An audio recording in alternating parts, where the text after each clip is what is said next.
Hi, I'm going to talk today about the next great debate of arming teachers in our schools. I did this as a possible through our first class that we took. Take a look at some of my research and draw your own conclusions, and we'll talk about it at the end. What does the following mean to you? Columbine, Colorado, Sandy Hook Elementary School, Virginia Tech, and for some of you who have not heard, most recently, Freeman School in Spokane, Washington. These are all major events, school shootings where multiple students, faculty, and obviously with Sandy Hook Elementary, students were injured. They all have that school shooting mentality in common. Could this been prevented? That's what we were going to discuss today on through the next few slides and talking about this as well. Should teachers be able to carry weapons in school? Personally, I believe we should be able to through multiple ways, and we'll go over this here at some point. Hagen 2006 article: those who have a concealed carry permit, those teachers with a concealed carry permit, I use this article in my research as well, should be able to. They've gone through the training. Give them that opportunity to go through and use their training for what it's supposed to be used for. Also, that states is the article states as well, we need to appropriately teach students how to defend themselves. I know in my school and around with the Norton Shores Police Department where I am located, they are actually working on teaching students how to defend themselves and actually stop the shooter as well during it if we have that type of a situation arise in our school systems. Ted Nugent, most of you know who he is. He is a outspoken rock and roll member, and he's a lifetime NRA member.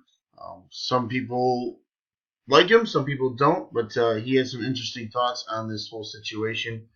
His biggest thing is advocates for a couple things. Teachers should be able to carry, and he thinks that they should be able to carry in the classroom. And he also advocates for changing the age for kids to drop out. And a lot of times, in our research that we looked at, is if a student is at that age where he can drop out and he's being forced to be at school, there's possibly more issues with that particular student down the road. Here's just a quote from him: just because of the profession, teachers should not be forced to be into unarmed helplessness. He just is advocating to make sure that teachers are 100% protected and protecting those students at the same time. Okay. For the other side of the debate, the other side of the coin, for those who say we should not be armed, teachers should not be armed. Teachers, if known who they were armed, would be the first victim shot, which is a very valid point because shoot the person that has the opportunity to take you out. Stricter regulations on ammunition. This is coming from an article that I read that they are saying that ammunition is harder to get now, which it is. Number of rounds used, things like that, is very difficult to get. Students behind the shootings, we should be working on helping those kids out. Maybe it'll prevent them. But I think personally, as we go through this, that the students behind the shootings, no matter what you do as a teacher, you build that relationship, you work with a student, there may be a possibility that they will not listen and still have that issue and go ahead and undue harm to students. Just take a look at some of the similarities possibly that we have seen here.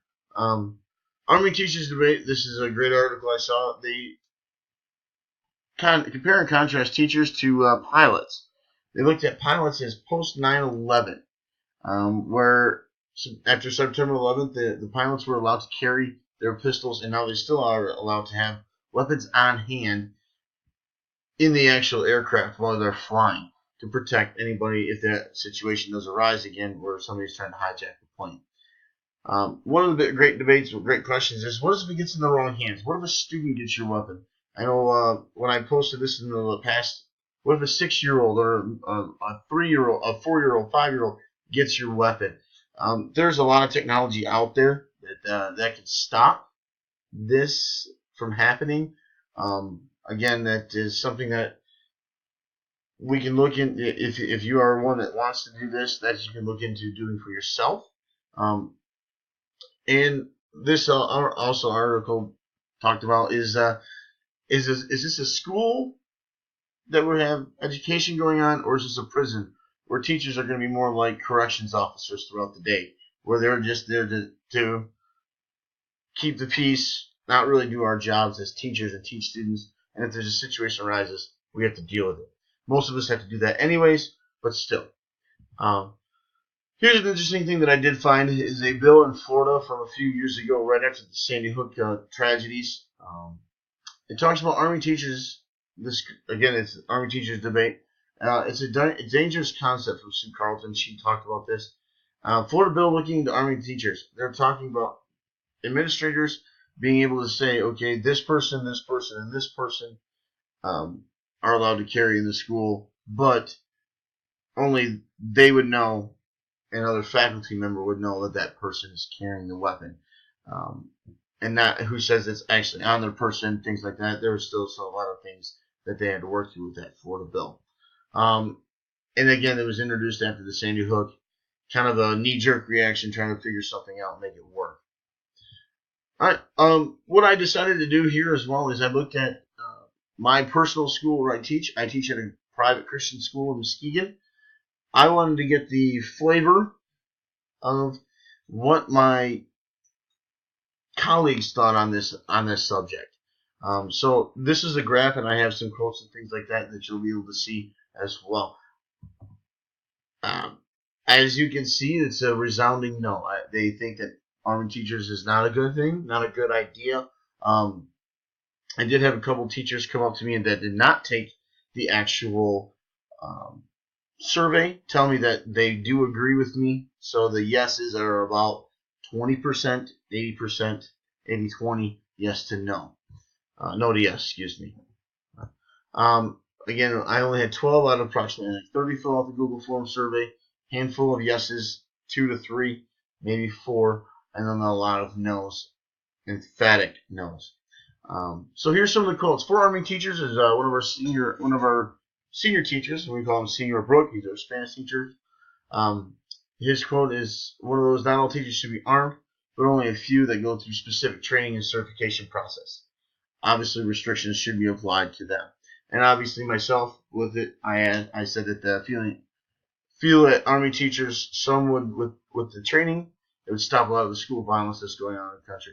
Again, with that being said, is if you notice the two things here, specific training, certification process. Specific training, specific training, specific training. Make sure that they have that training done. The other thing is making sure that if that person does have a weapon in school, that it is locked up throughout the day. It does not have to be on their person. I know there's technology out there that they are fingerprinting locks. Some of that on the other sides, our choir teacher talks about this. Even if the teachers were properly trained and prepared to use the firearm appropriately, I think it would be dangerous to have these in our schools. Additional guns in the building. And then relying on law enforcement. Currently, I think the response time for a school shooting is anywhere from 6 to 8 minutes. Could have a lot of issues. And then one of our math teachers, I thought this was a good quote. He goes, I feel that the teacher that would want to carry is also the one who should not. So if they're somebody that's really willing to do that, you may want to look into that situation. Me personally, I know I am going for my CPL, trying to look at doing stuff like that.